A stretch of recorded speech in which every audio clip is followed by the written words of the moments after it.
Welcome to Transformation with Martine.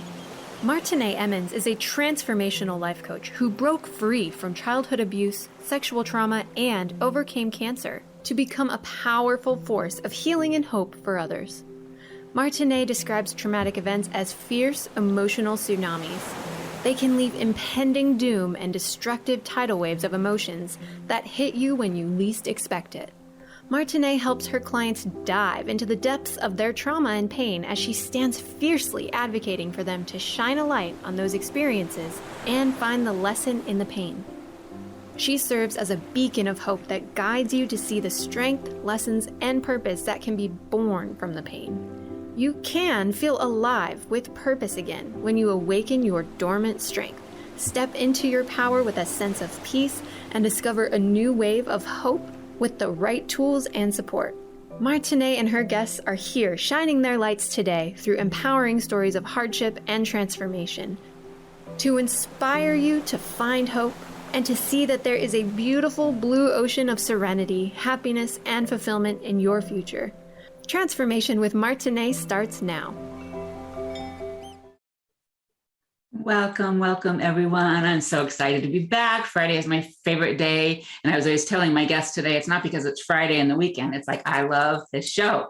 For those of you that are new, my show is all about overcoming, conquering anything, overcoming anything, and absolutely compromising nothing. I firmly believe, as all the guests that I invite on this show believe, that we really can, as humans, we are resilient. We can get back up from anything, literally anything. I am proof of it, and they are proof of it. My guest today is proof of it. So without further ado, I'd like to welcome my guest, Debbie Weiss, today. Oh, she's got amazing stuff here. She has been a caregiver for over 40 years for her father, and there's so much more. And I am just going to hand it over to you, Debbie, now to give yourself a more formal introduction and to tell us what you have overcome. Thank you, Martine, and thank you so much for having me. I've been looking forward to this since we booked it. So the day has finally come. So thank you. Yay. So as you said, my name is Debbie Weiss. I have been a family caregiver for over 40 years. First to my dad, who had a stroke when he was 46. I was 17. And he lived for 30 years, and I was his caregiver for those 30 years. And then I have a 21-year-old son who was originally diagnosed with developmental disabilities around 15 months, then added autistic spectrum disorder, ADHD, depression, anxiety, and more recently, bipolar 2 disorder. And he is unable to work or go to school. And about 4 years ago, my husband, who also suffers from mental illness, also has a bunch of physical illnesses. He's homebound, and he and my son are home together all day long, which makes an interesting combination. Right. Wow. I'm very familiar with caregiving. I started basically caring for my sister. Well, a lot of my life, I guess. She's 7 years younger than me. And she got pregnant at the age of 19, and my parents pretty much disowned her. A long story there, but disowned her. And so I helped her through her pregnancy and just making sure she ate, took care of herself and, was able to pay her rent and just, help her out at the time. And then, there's also my mother when she had dementia, and now I am a caregiver for my father, more of a financial and kind of be his memory kind of thing, but I'm very familiar with it. I was actually just talking to a colleague just the other day, and she is helping for her grandmother now. They're kind of doing a rotation in the family, helping for her. And although she's blessed and feels rewarded to do it, it's so hard. I have no idea how you've done what you've done.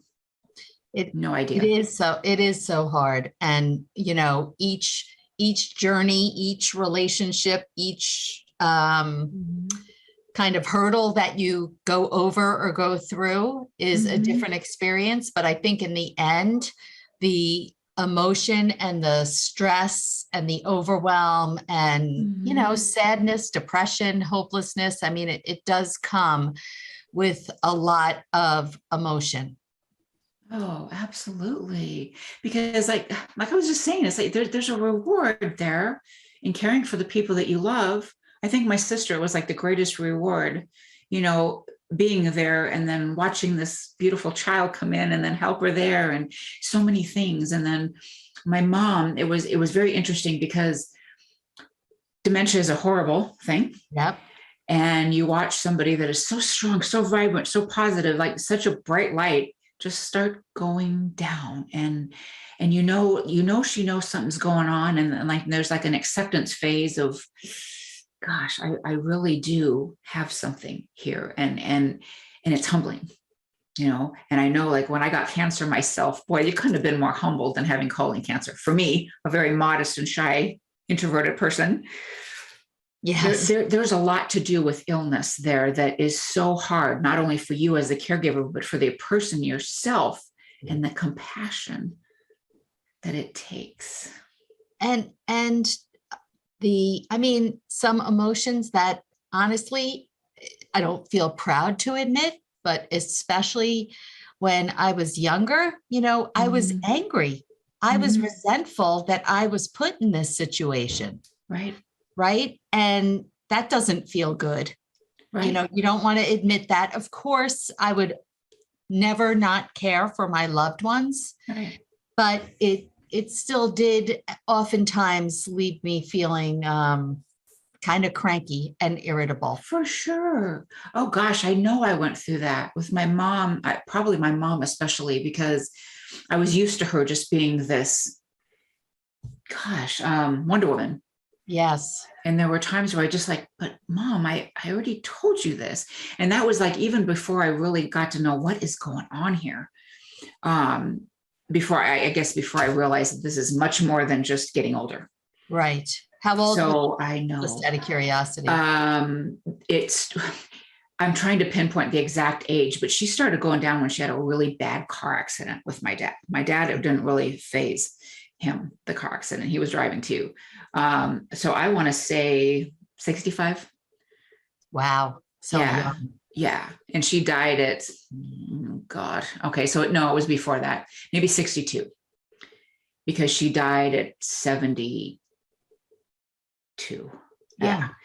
Oh, yeah. It was like almost 10 years of, gosh, I'm off in days, but yeah. dates. But the thing is, it just kind of slowly started. I remember telling my dad and my brother, my siblings, that, we really can't call mom anymore unless it's just great news.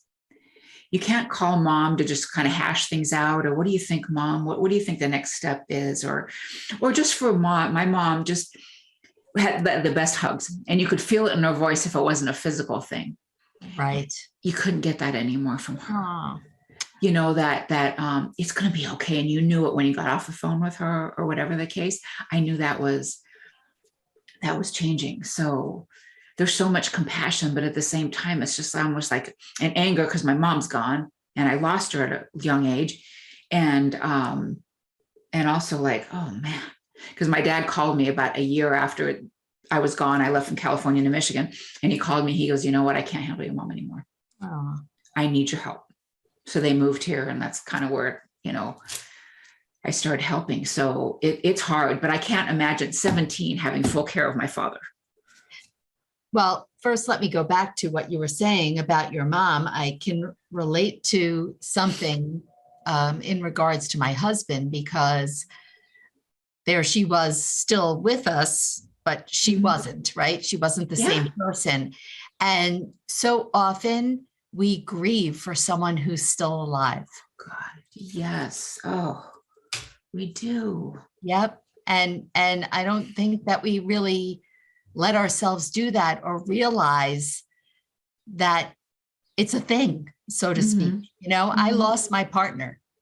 I don't, I am married, but I do not have a partner.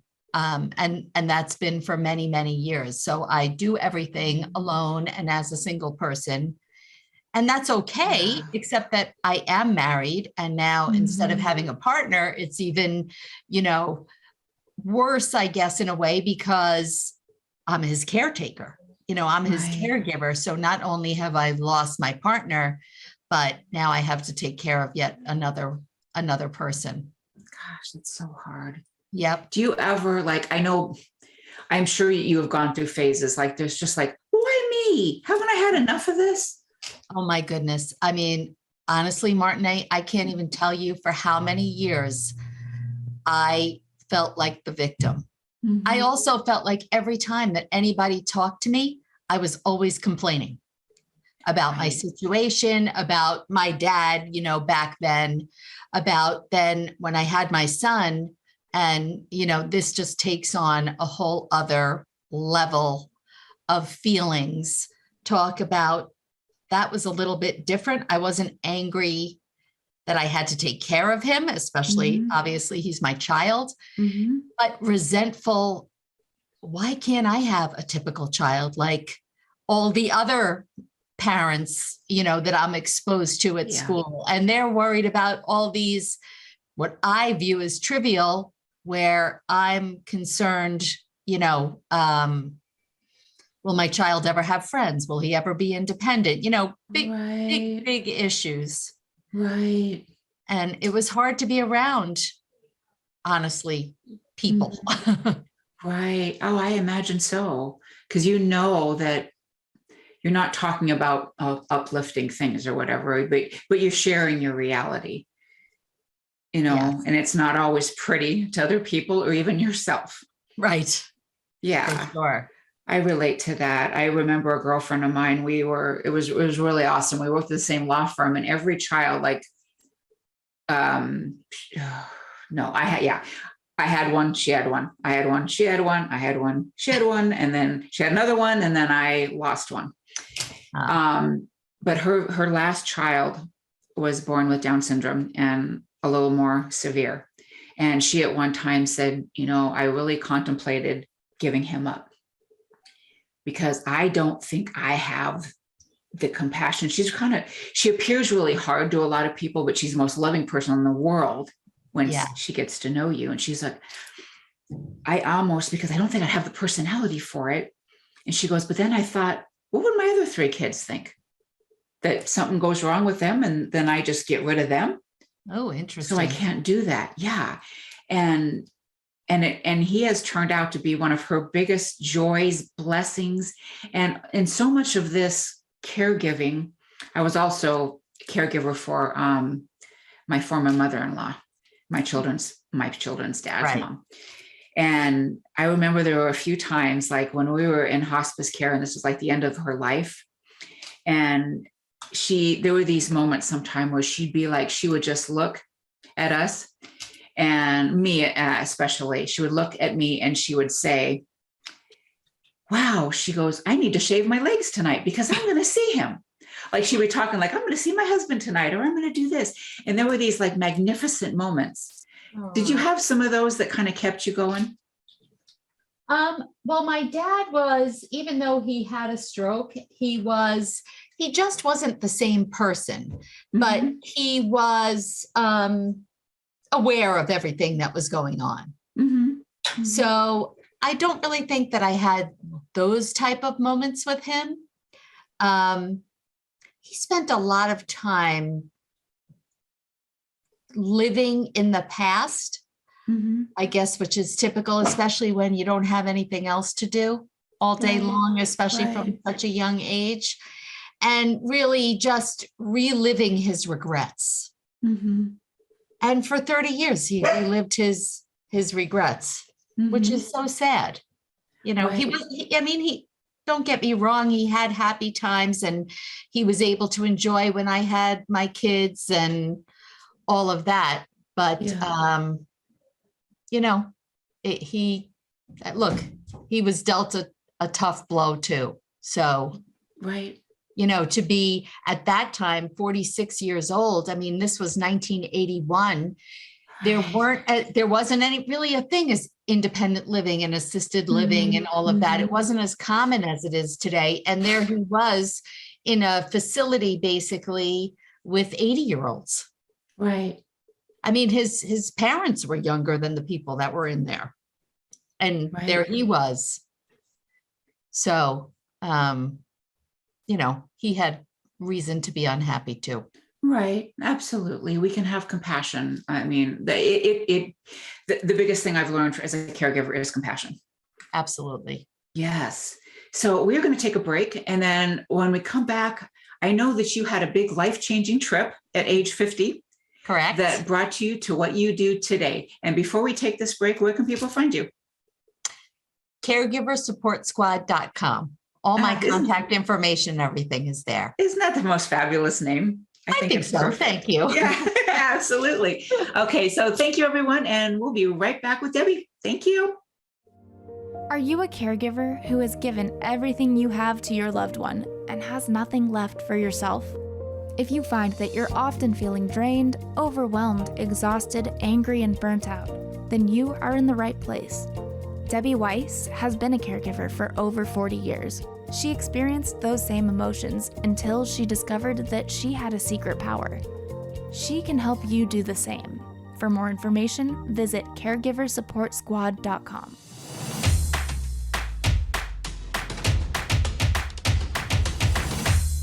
Welcome back, everyone, to Transformation with Martine. This is where we conquer and overcome anything and compromise nothing. My guest today is Debbie Weiss, and we are talking about caregiving. She has been in caregiving for over 40 years, and she had kind of a light bulb aha moment when she decided to take a trip with her girlfriends to Bermuda. Debbie, why don't you tell us about that, where you started to learn that you have to take care of yourself first? Absolutely. Just thinking about it makes me smile. Mm-hmm. So my friends did convince me for my 50th birthday to go away with them just for a long weekend. Mm-hmm. I was hesitant because, I felt like I was leaving my family in the lurch or leaving my caregiver responsibilities, but I did it. And honestly, it still was probably the best 2 to 3 days of my life.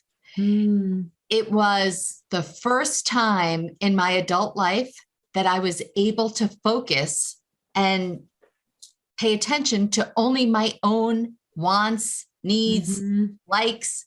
And it was amazing.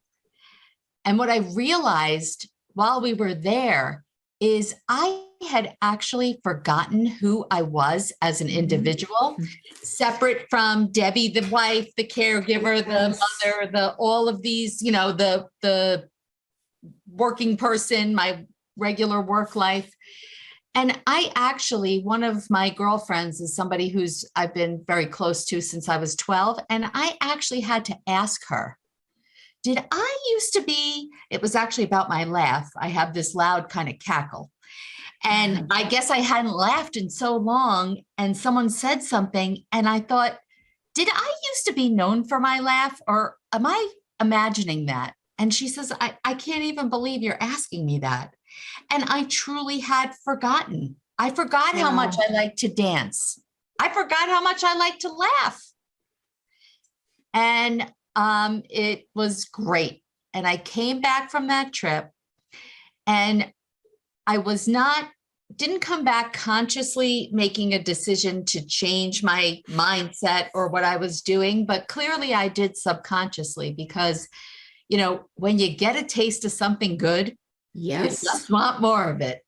No doubt about it. Yep.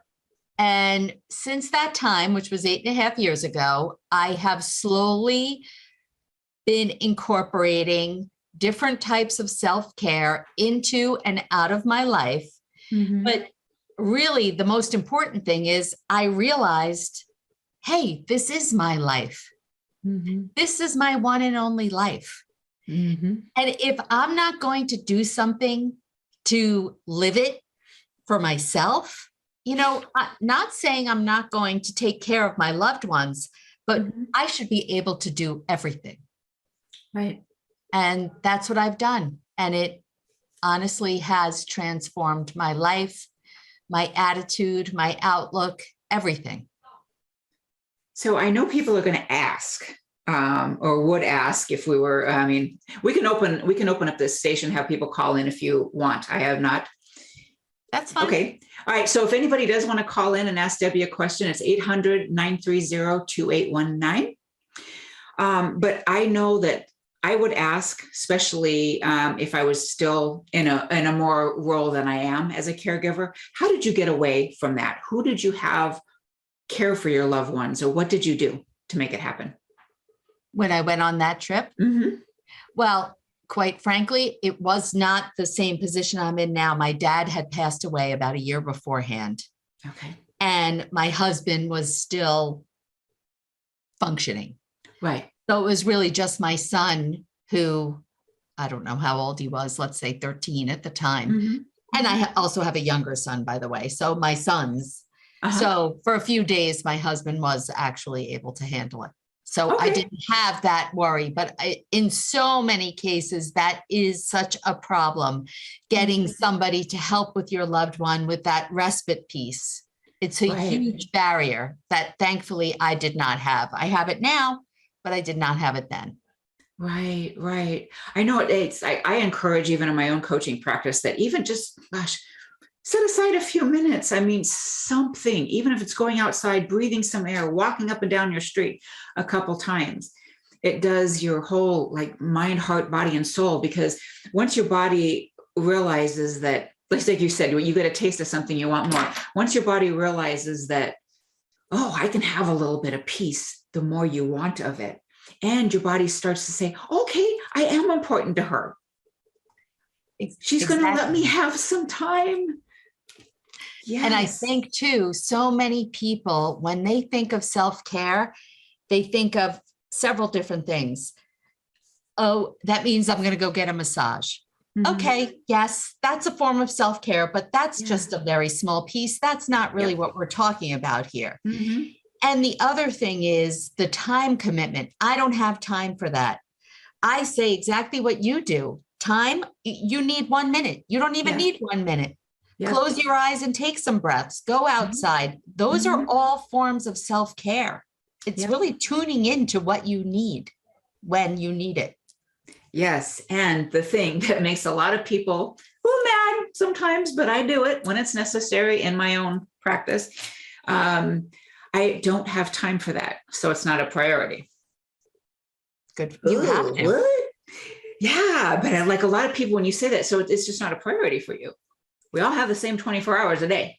So if I can find this time, you probably can too. And I work a lot of hours, just like most people do. So you can find it. You just have to find it. And it can be just little tiny pieces. I was taught by one of my main mentors, I used to be so against the digital calendars and all that. I hated it. I just like pretty calendars and stationery and things like that. I have all that too, but now I do have a digital calendar and I have those breaks in there. Yes. And when they pop up, it's like, whew, my soul's like, all right, I like this. It can be done. It can be done. And I think that if you say, I can't, you won't. Exactly. It really has to do with your mindset. If you believe the importance and you want it to happen, you can make it happen regardless of your circumstances. You can. Absolutely. Well, we're proof of that, aren't we? Absolutely. Yeah. So you have created something awesome to help other people. Tell us about it. So I have created the Caregiver Support Squad because I'm so passionate about the fact that it took me 30 years to figure this out. And if I can do something to speed that journey up for somebody else, because like I said, it has changed my life. So I started with, I have a free Facebook group for caregivers who want to prioritize their own self-care. And now I have launched a text club where I will send you daily text messages because, let's face it, first thing in the morning, we wake up and we're like, okay, here's what I'm going to do today. And here's when I'm going to do it. And then your day starts and everything goes off the rails. And by 3:00, you're tired. You forgot what you said you were going to do in the morning. So to have a little reminder or encouragement or even be your text accountability buddy, right? Because when you really want to do something and you really want to make a change, having an accountability partner can be very helpful. Absolutely. And so if I can just be your, quiet little text buddy to help you over those humps, That's what I'll be. And then I am just launching some small group coaching where it's going to be women caregivers who realize they need to prioritize their own self-care and to be in a safe, supportive container of other people who get it, who get the challenges that you're dealing with. And again, really just to be able to come to something like that once a week over Zoom, that in itself is self-care. Absolutely. And so I am so excited to give that to people. And then I also am offering individual coaching if you want a more one-on-one experience. Yeah, that all sounds fabulous. I love the texting, because sometimes just getting a little, like a reminder, or just someone who, you know, cares about you or whatever, just sending you something, you know, it helps so much. I even wrote a post today about sometimes you just need someone to, oh gosh, not only just like believe in you sometimes before you can believe in yourself, you also just need somebody to say, hey, you know what, you're doing a great job. Oh, yes. I think we all can reach a point. Well, I know we can't all reach a point where we can give ourselves that, but sometimes we need somebody else to just come on, like, yeah, I see what you're doing, man, that you're awesome. It helps so much. I'm actually in the process of taking a caregiver consultant course to be certified. And, you know, it's a great reminder about the importance of just validating people's feelings For sure. instead of, you know, I'm one and I have to practice this. I want to solve everything. Right. So if somebody tells me their problem, I just want to make it better for them. And that's not always what they need. And my solution might not be your solution. You kind of got to find it for yourself. Exactly. I think, in my community is what we were taught. And I've learned through experience that, you know, I don't have the answers for anyone, but I can help you get them. I love to question people. I love interviewing people. I love getting to know people. So I think that's what makes a great coach, is someone who's going to ask you the questions. Exactly. And that's an art, but it's amazing how the right questions lead you down that path. It does, to breakthrough, and then seeing your clients break through. There is nothing better than that to me. Oh yeah. So really. Absolutely. When I see something a comment on my Facebook group or anywhere, or somebody messages me, I needed to see that today, or thank you so much. I mean, that's it. That just made my day. I can't take the smile off my face, right? That's what it's all about, is being able to help someone else. It's unreal. And I think no matter what profession, because I've been in different professions, that's always been a passion. No matter what I'm doing, it always feels great to help someone else. It really does. And that's like something that, something I was taught, but also experienced, that if you're feeling down, or you're not, say you want to make a big step, but you need a little time to make a decision or something, go somewhere and help somebody with something. It just changes everything in your mind, changes your perspective, and an idea always comes when you're in service. Yep.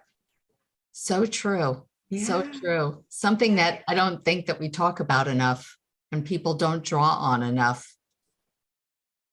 It's absolutely, for sure. Yeah. So the name of your company, please, and where everybody else can find you before we take a break. Sure. Caregiversupportsquad.com. Right on. All right, everybody. We'll be back very soon with some more good conversation. Are you a caregiver who has given everything you have to your loved one and has nothing left for yourself? If you find that you're often feeling drained, overwhelmed, exhausted, angry, and burnt out, then you are in the right place. Debbie Weiss has been a caregiver for over 40 years. She experienced those same emotions until she discovered that she had a secret power. She can help you do the same. For more information, visit caregiversupportsquad.com.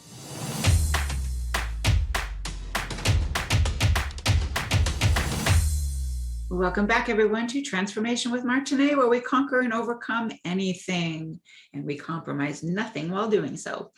So my guest today is Debbie Weiss, and we've been talking about caregiving. And self-care of ourselves and finding our passion in life. And on the break today, I brought up to Debbie as one of the things that she said in talking about her story and the trip that she went on, where she really found that she really needed to start prioritizing herself and her self-care. And she mentioned that she asked a friend, like, did I used to have this laugh? And her friend says, I can't remember, I can't believe it. I have to remind you of this. So Debbie, when you were on this trip and you started realizing, like, wow, I love to laugh. I love to connect with others. I love to dance. What did that trigger in your mind? Like steps that you needed to take to change things, or how did you make self-care much more relevant, not just because you needed that, but because you need some fun and energy for yourself? So, well, this what I'm going to say isn't really fun, but I've always had a weight problem. And through my caregiving years, the really stressful ones, because there was a time just a few years prior where my dad was on the decline. I knew he was dying. And at the same time, my son, who was only like 10 at the time, started talking about killing himself. Oh, no. And we didn't know that it was, clinical depression. Yeah. And so Oh, I gosh. had been searching for all of these different things. I pulled him out of school. I second mortgaged my house to pay for an outside school, whatever. And so during that very stressful time, my weight just really ballooned. And I came back, and dancing is something that I love. And I was, there's no way. First of all, I was too uncomfortable with myself to even think about going and dancing somewhere or taking a dance class. And I started with my weight. That was my self-care. And what really changed, because honestly, my mother tells me that when I was 6 months old, the pediatrician said, you better put her on skim milk. Oh my goodness. So it's literally been a lifelong journey with this. Yeah. But I came back and realized, you know what? This whole weight thing is not all or nothing. Yes, this is, I should do X, Y, and Z on a regular basis, but I'm going to fall off the wagon, so to speak. And if I have a bowl of ice cream, that doesn't mean that it's all over and forget it. And so luckily, and I don't know, I wish I could pinpoint what clicked. Sometimes you just don't know what's going to happen. And it clicked. And it was like, you know what? I'm not going to lose 20 pounds by X date to make it, look good for the wedding, or, whatever it is. This is not, I'm never done. It's never ending. This is going to be how it is for the rest of my life. And once I accepted that, and I very slowly call me a turtle or a tortoise, because, and I'm still going towards that finish line, but there never will be a finish line. Right. And so once I was able to start losing weight, then what I did was I went back to something that I love to do for exercise, which was jazzercise. Oh, fun. Yeah. And so, it's like dance aerobics. And I said to my husband, like, you know what? Monday, Wednesdays, and Saturdays for an hour, I'm going. Yeah. And I don't care what's happening here. Like for 1 hour, you can handle it without me. And I really stuck to that. And, Excellent. then you come back from that, even those days, look, I love it, but there's still those days where it's been a long day, or it's raining outside and cold, right? And you don't want to go. But there's never been a time where I've gone and regretted it. Right. It's just like any exercise, typically. Even you got to maybe drag yourself there, but you never say, oh, that was a silly idea. Right, right. I'm an avid exerciser, worker out, or whatever you want to say. I love it because it's part of my self-care and just mental health. But I've been told like a lot of times, and I think this is true. If your body's saying, "Oh, I just don't want to," well, put on your clothes anyway. Give at least 10, 15 minutes. If you don't feel better and you just don't still want to do it, then maybe you need a break.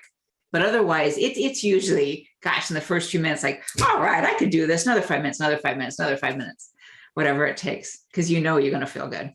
Exactly. Exactly. And Yeah. I've honestly always liked to exercise as well, but the weight was a definite issue. And then once I started losing weight, well, I had a friend who wanted to learn how to do belly dancing. And Oh, I'm wow. like, belly dancing? That's something I never thought of. Uh-huh. And I said, okay, I'm game. And so for 2 years, we went once a week and took belly dancing lessons. And we had 2 recitals, and I made my whole family come. They were mortified. My boys were mortified. Oh my God. And it was just such a hoot. I bet. That sounds totally fun. It's harder than it looks. To me, it looks hard. Oh, it does? I didn't think Yes. it looked hard, but Yeah. it is. It's just like all hip concentrated. So to me, that just seems hard. Yeah.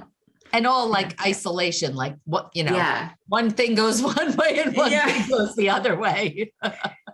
Yes, exactly. Ooh, it seems a little daunting. So like when you're talking to other caregivers, say like you're talking to them right now. So Right. what would you say to somebody who is overwhelmed? They don't see an out. Like they know that this person, whatever, is going to be in their life for a lot longer. The main job is on them. They don't have the financial wherewithal to be able to hire someone to help them. What do you say to them? I would say that, boy, especially if you know you're going to be in it for the long haul, you better start doing something for yourself now, because what's going to happen if something happens to you? When you suffer from caregiver burnout, you have that physical, emotional, mental exhaustion.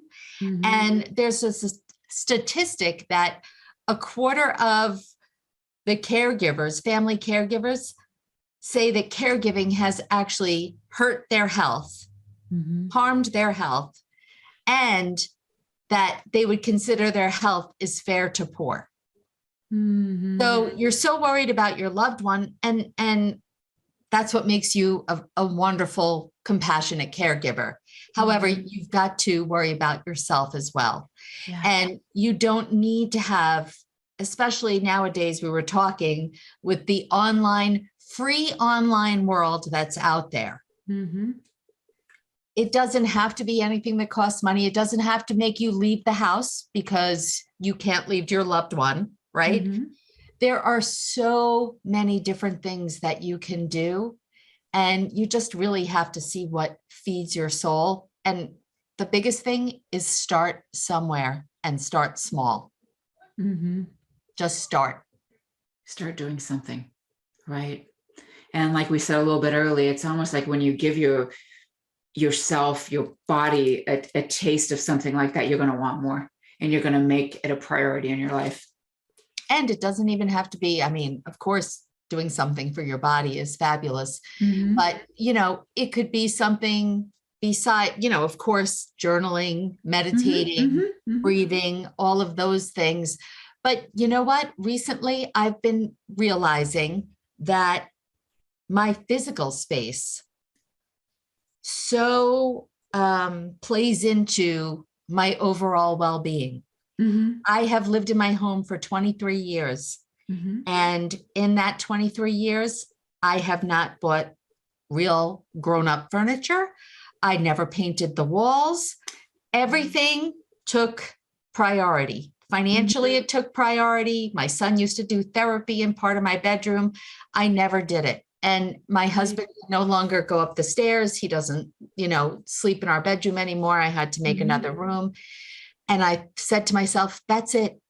That is it. I come into this room. I can't stand it. I don't want to be in here. I literally walk in, sleep, get up, and leave. Right. I want this to be my sanctuary. And I slowly have been starting making some changes. And I've got to tell you, it just makes me smile. And I'm not even, I haven't made the big changes that I'm hoping to down the road as, financially I'm able to. Right. Right. I could see that though, just making one room your sanctuary. I like that. My office has lighthouses all over it. This is one place I really like to be. And that it helps a lot. It really does, for just peace of mind. Exactly. The one thing that I've always wanted my whole life is a big chaise that I just picture myself sitting on and reading a book. For sure. So that's on order. I'm very, very excited. Oh, I love it. That's awesome. Good work for you. Awesome. Yeah. So we're going to take a break and we'll be right back, everyone. Thank you so much. Are you a caregiver who has given everything you have to your loved one and has nothing left for yourself? If you find that you're often feeling drained, overwhelmed, exhausted, angry, and burnt out, then you are in the right place. Debbie Weiss has been a caregiver for over 40 years. She experienced those same emotions until she discovered that she had a secret power. She can help you do the same. For more information, visit caregiversupportsquad.com.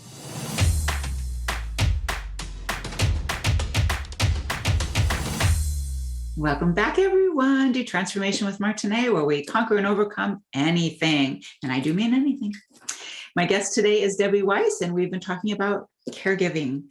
And what we were talking about on the break is connection, community. I know that for me and a lot of the stuff I've been through in my life, I really don't know how I would do it without my community of coaches, with my supportive friends, with family. So Debbie's got some really good resources, and she herself has a community of people that I highly invite you to join. So Debbie, tell us a little more about that again. I know you've mentioned some, but a little bit more about that again, and then just places for people to start with their own care and taking care of themselves. Okay, sounds good. Well, let me just first say that I have been called a groupaholic by my friends because I have always believed in the support, being a part of a community, no matter what it is, whether it's a support group. I still go very often to NAMI, National Alliance for Mental Illness support groups, because it is always helpful to be in a room where people aren't going to judge me, right? Because they know if I say, my son punched holes in the wall, they're not going to look at me like he's some kind of criminal and I'm some kind of terrible mother. They've been through it. They know that this is and can be part of it. And so that's why when I said I need to do this to help other caregivers, creating a community was first and foremost to me, because I so personally believe in the power of it. Yep. And so that's why I started with my Facebook group and was just thrilled at how quickly it grew. Yeah. And I go on there every few weeks and I bring a guest in to talk about maybe some area of self-care that you never thought of before. I've had, this week we did chair yoga, which was great, and essential oils and meditation, and that'll continue. So just to open your mind, right? Because for the longest time, there were certain things I would say, oh no, I don't do that. Journal, I don't do that. Yoga, nope, can't do that. It was always no. And I don't even remember what kind of flip the switch, but it's amazing the things you can discover when you just open up your mind. And some of the things, didn't work out, but the things that did are really life-changing, right? So I love that idea of exposing people to things maybe they never thought of before, learning something new. And then just to be with people who understand the specific challenge as a caregiver of trying to prioritize your own self-care, who understand the feelings of guilt that you feel, oh, I've been at work all day and now I'm going to go home and do something for myself for a half an hour. I should be doing the laundry. I should be, Right. there's always something else to do, right? I mean, It never ends. it never ends. So what do you really, really need to do? If you really look at your day, what would happen if you didn't load the dishwasher because you said, instead, I'm going to do this for 15 minutes, whatever this is that lights you up. Right. And to me, having people who get that feeling of guilt, who get the fact that it's hard because you feel you have no time, it's just a safer place, an environment where it's always better to talk to others who just get it and are in the same situation that you are. Absolutely. What you were saying reminds me of Jay Shetty talks about the to-do list and the to-be list. I really like that because, our to-do list goes on and on and on, and there's never something that doesn't need to be done. But the to-be list, it's like, what can I do for my growth? What can I do for me to help me succeed? Or, whatever your goals happen to be. I want to go to Europe. That's one of the things I want very much. Well, on my to-be list, what can I do to make that happen? What can I do to just, feel good inside my body and fill up my own cup so that I can help, my loved ones the way I want to help them, not just from this, oh gosh, there's nothing left in here anymore. And I don't even have anything to give you, but there's absolutely nothing here to give. And you know what, for so many years, when I wasn't doing that, when I wasn't filling my cup, I showed up not in the way I wanted to for my loved ones. Exactly.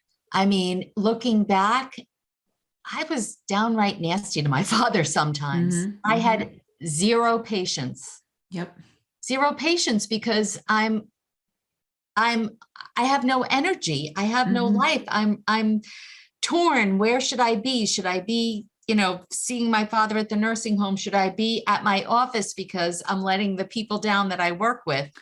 Should I be at home with my son? Should I be doing the laundry? It's just, too much. And one of my favorite quotes is from Glinda, the Good Witch from The Wizard of Oz. Yeah. Said, "You always had the power, my dear. You just had to learn it for yourself." Right. Because I think that's what it is. We have so many ideas running through our head and we're always looking for an answer from the outside, but we know what it is.